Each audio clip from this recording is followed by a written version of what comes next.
Hi, I'm Sarah Cowgill, along with Andrew Moran, Dave Patterson, John Clark, and Graham Noble.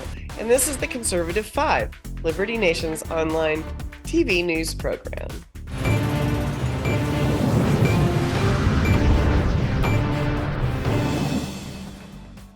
The economy is flourishing. Everybody has a great job and no one is suffering at the gas pump, with food prices, or when attempting to live the American dream. We are all so damn happy. Well, that message was brought to you by the Biden administration, and we all know it's a bunch of baloney. In reality, what Joe Biden says is pretty much the exact opposite, and his poll numbers show it. Here today to explain the absolute truth is Liberty Nation's economic guru, Andrew Moran. Unravel that spin, sir. Well, I would say that Bidenomics is about chewing out an old brother. But I think the best place to start with is some of the recent economic indicators. So on the inflation front, you had back-to-back hotter than expected headline inflation readings in the consumer price index, the producer price index, and the Fed's favorite personal consumption expenditure, PC price index. And then you have super core inflation, which of course, if you watch Swamponomics TV, you'll get that reference. This is a key Fed gout that assesses services excluding housing and energy. It's been heading in the wrong direction. On a three-month annualized basis, it's up 6.9%. On the labor front, if you read the page of LibertyNation.com, you'll see that the headline numbers are dazzling, but underneath the hood presents a completely different picture. Part-time jobs have soared, full-time jobs have plummeted. Government and government-related jobs have been the top job creator in this economy. Record number of people are working 2 or more jobs. Everything else, gas prices are rising again. Interest payments are higher than the Department of Defense's budget. Sorry, Dave. Credit card debt is at all-time high. Delinquency rates are growing. This is not exactly a strong economy, but the headline figures would suggest it. And I joke that, the Bureau of Labor Statistics, the Bureau of Economic Analysis, the Census Bureau, they have no clue what they're doing, and they're just fiddling around with the Microsoft Excel spreadsheet formulas. Mr. Clark, it was another show that we talked about how beef prices were going to continue to skyrocket. Will there be a plateau? I mean, how do people feed the family? You want to make a meatloaf and you can't afford to pound a hamburger. Well, I don't know because there are many market factors that can come to play, but I can tell you a little bit about what's going on in the beef market. I do want to add to Mr. Moran's insightful. No, what an insult! You just called me a moron. Oh my God! You did just call him a moron. I stand corrected. It was a Freudian slip, so I'll blame Freud. Go with the Vermont. Of course, I meant nothing. I was just using the British pronunciation of your name. Let's not forget commercial real estate. That's trembling and quaking because of during COVID, the vacancy rates are very high.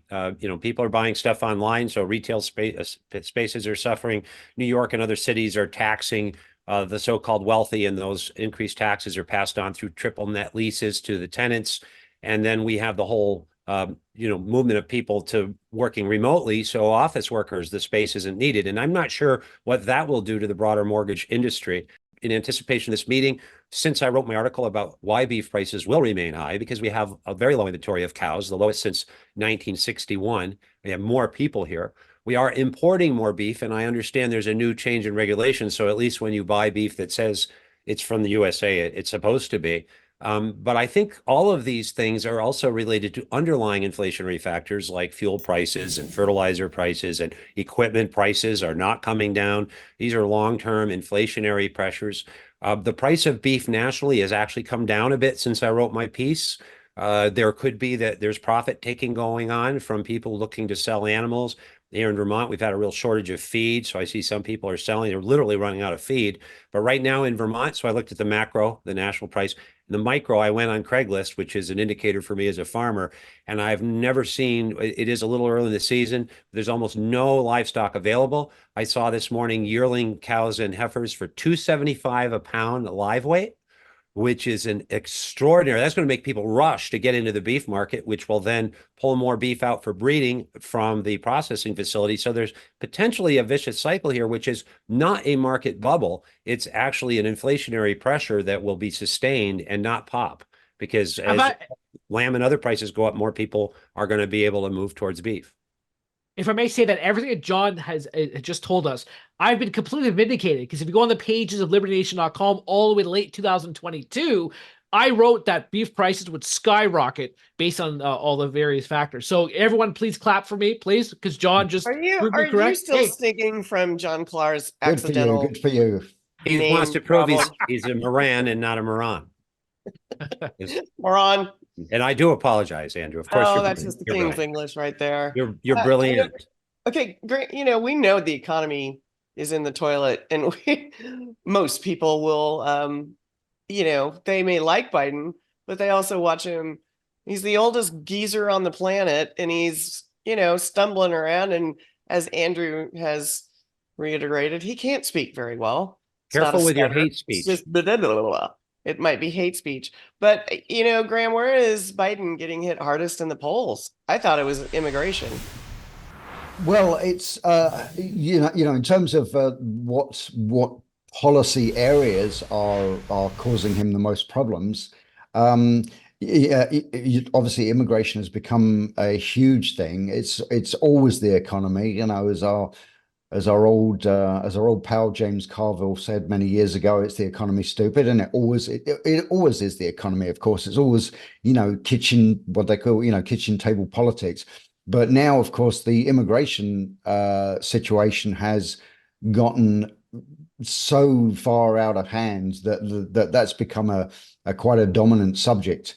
I was actually looking at the polls in terms of where Biden is strongest or weakest in terms of the support he's getting from various demographics of voters, and it's interesting to see that a lot of Democrats are now worried that they're losing the support of young voters. They're using the support of Black and Latino voters as well. And it's kind of interesting. Some of the polls are reflecting quite a worrying trend. But of course, as we all know, you can't always read too much into the polls. You can't take them as an absolute indicator of how this next election is going to turn out. But a lot of demographics that are usually the strongholds, the foundations of democratic support during an election are, if not disappearing, certainly being eroded. And it's not necessarily that people are flocking to Donald Trump's banner, because so many people have been brainwashed for so many years now that orange man bad. So it's not even so much that people are flocking to Trump, it's that people are flocking away from Biden. And interesting polls, one recent survey actually showed that among the under 35 voting bloc, so people 18 to 34 years old, almost 60% of them answered a survey in which they said, I'm not really even sure that I'm going to bother voting in the next election. And that's kind of generally a bad sign, but it's definitely a very bad sign for the incumbent, because he needs those voters. If they desert him in large enough numbers, he's really got a problem. Right. And I like to pivot to this angle too, because economy seems to, well, let's face it drives everything that we do. But has Joe Biden's economy threatened our military strength, or has it actually increased our military strength? Well, as you point out, any pressure on the economy is going to impact the Defense Department's ability to buy stuff, buy the capability to protect the nation. It just is going to happen.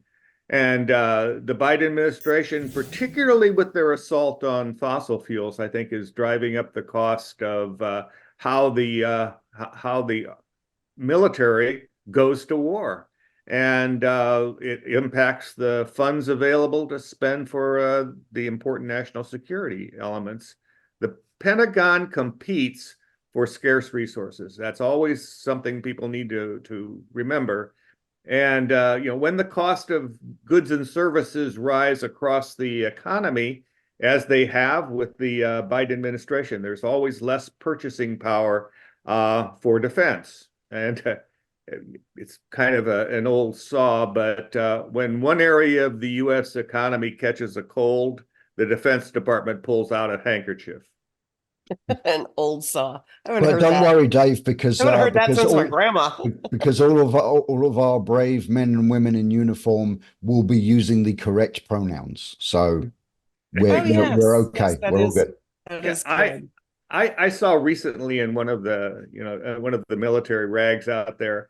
I mean, they introduce a person, and then in the very next phrase or talk about they. What is that? That's undermining morale, and I wonder if that's part of what they're doing with the FBI agents badgering Americans when they're going to sort out who's willing to do whatever they're told. It seems to be a conditioning of the Oh, FBI agents in the military as well as well, us. that's interesting. That Yeah, is that is I found it interesting. interesting what Dave mentioned because I share with him the story happened a few years ago when Biden launched a strike against the Houthis. He did it just after 4 o'clock on a Friday, and that's when the markets close and the oil prices cannot react. So I find That's out how right. a lot of decisions are being made based on market fundamentals as opposed to doing what's right.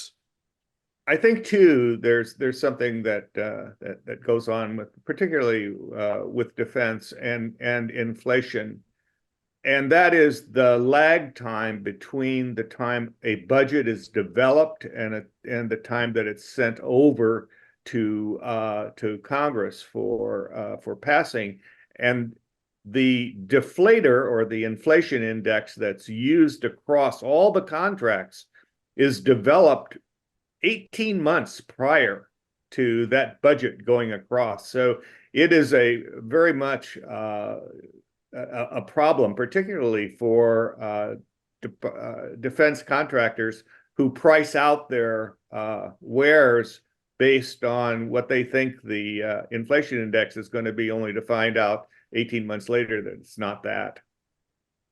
Well, Hmm. today the ruling class in the swamp, from the politicians to the bureaucrats, they rarely venture far from the corridors of power. They have no clue what is happening in low income areas. They have no clue what's happening in the rural areas. They don't have a clue. But someone once said, hungry people do not go quietly. Guess we'll see.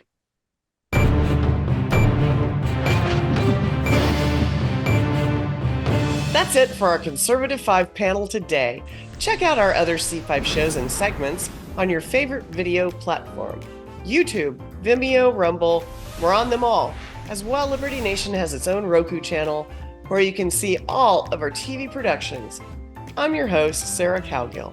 Thanks for joining us today for Free Thinking, Free Speech, LibertyNation.com.